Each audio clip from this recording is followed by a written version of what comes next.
Bookworms, welcome to the Weekend Readers Book Club. Thank you for joining us, and as this is the first episode of 2025, I hope your holidays are fine and a Happy New Year to you. In this episode, we are discussing the book entitled The Perfect Marriage by Jeneva Rose.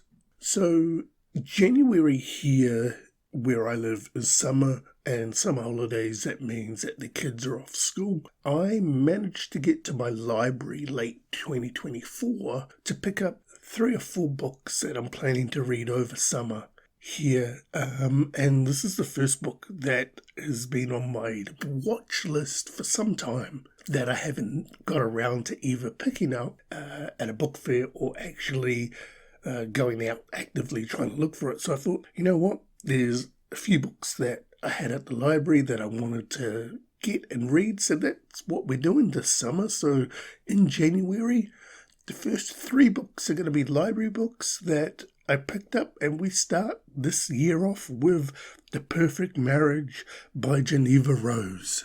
So the story of The Perfect Marriage by Jeneva Rose is sort of simple. It's husband and wife. Husband is a struggling author. Wife is the best defense attorney money can buy. She is the best of the best. While they are married, husband and wife, the husband has been seeding more than his wife, and his mistress is dead. He calls his wife to be his defense attorney. What entails in the story as we follow both the husband and the wife each have their own chapters. So 1 chapter's for the wife, 1 chapter's for the husband, 1 chapter's for the wife, 1 chapter's for the husband, a timeline of when the husband's been charged, all the way through to his court case, the resolution of the court case, and potentially what happens after the court case. And it's a story where you are following along more for the wife to see what she's doing. Will she believe her husband that's been cheating on her? And does she believe that her husband didn't kill his mistress?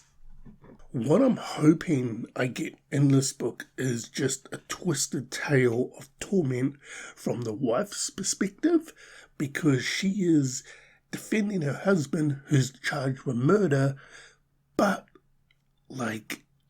he's cheated on her, so she's going to take that emotion as a wife on board, but also use her skills as a defense attorney to try and figure out, A, if he did do it, B, to try and get him off, and C, try and figure out who did it at the end.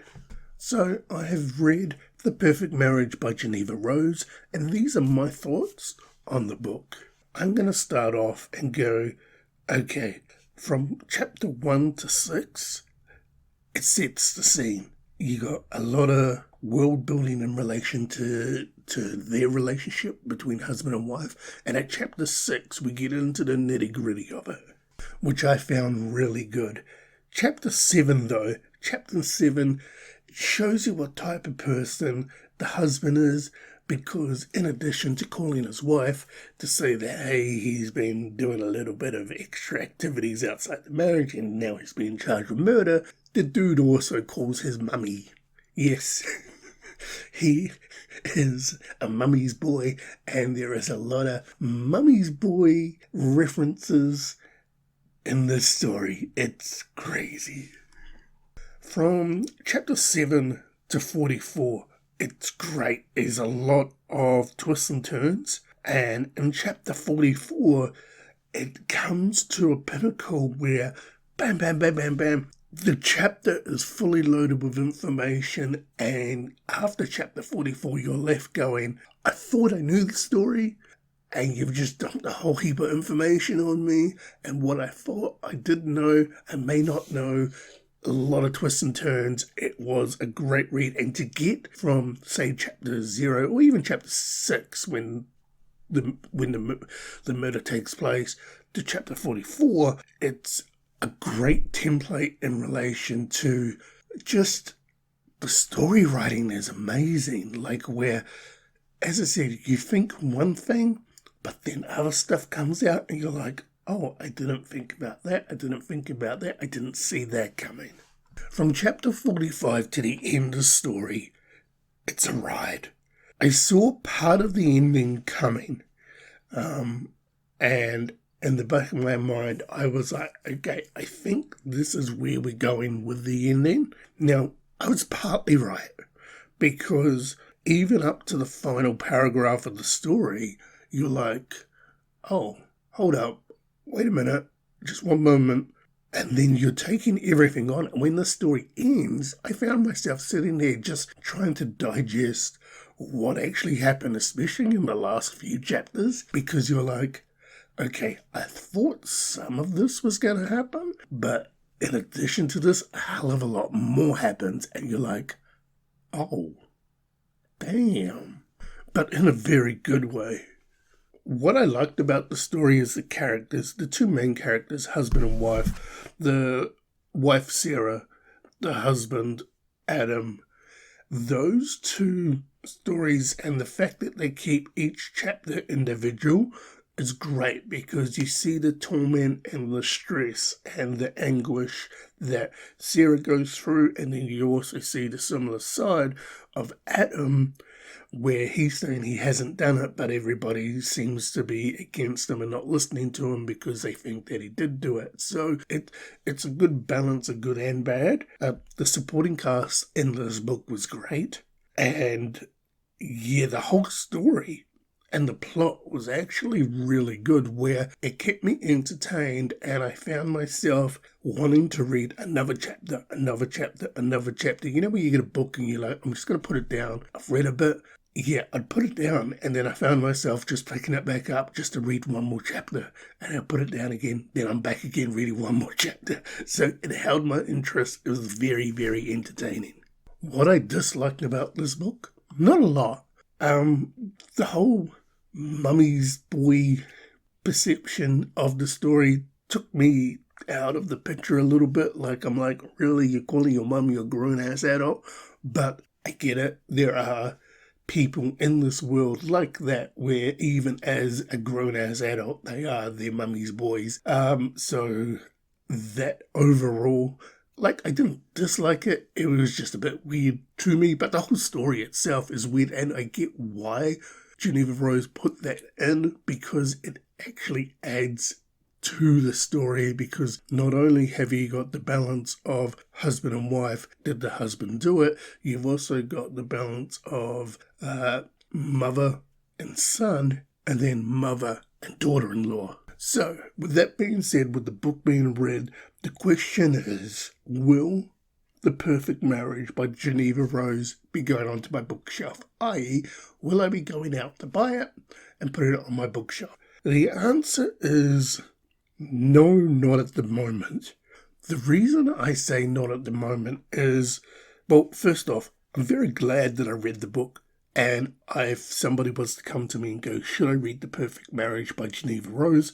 I'm going, do you like gripping, psychological, suspense, thriller, crime novels? If you do, it might be up your wheelhouse, and I would highly recommend it. The reason I say not at the moment, though, is I found out that there is a sequel to this book, and the sequel is called The Perfect Divorce, that is coming out April this year.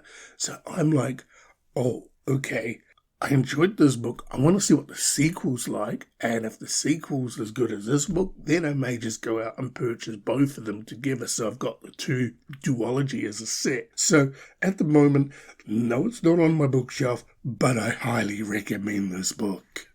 So, Bookworms, as it customs here on the Weekend Readers Book Club, as one book closes, another book has to open, and it is now time to find out what the next read for the Weekend Readers Book Club is. And Bookworms, we can confirm that we are now going to be reading Skin by Liam Brown.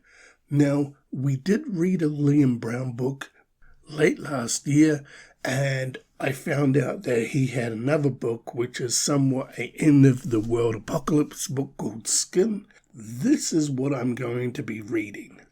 I enjoyed Liam Brown's book Broadcast, and with Skin, I hope it's better than the end-of-world book that I read late last year, The Key to Fear by Kristen Case, because That left me very underwhelmed, but I enjoyed Broadcast and Liam Brown's writing style, so I decided to pick up Skin to give that a whirl. So Skin by Liam Brown, you are the next read for the Weekend Readers Book Club.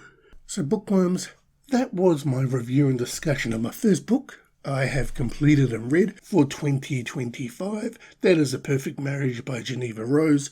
Again, a book that I really enjoyed reading, a book I found myself not being able to put down, and a book where I am pretty amped to pick up the sequel that comes out in April, The Perfect Divorce. And yeah, I think I'm hold 13 at the library for that one, so that's going to be coming out in April this year. Hopefully we'll get that and enjoy that as well. But yes, The Perfect Marriage by Jeneva Rose. If you haven't read it and it's in your wheelhouse, I'd say yeah, give it a whirl, because you may enjoy it if you're into, as I said, crime, psychological, suspense, thriller reads. So Bookworms, that was the episode today. Thank you again for joining us. Thank you again for listening to us, if you have since 2021. That's how long we've been doing this. If you're new here, thank you. Welcome to 2025 and this podcast, I guess. So Bookworms, until next time, thank you again for listening and happy reading.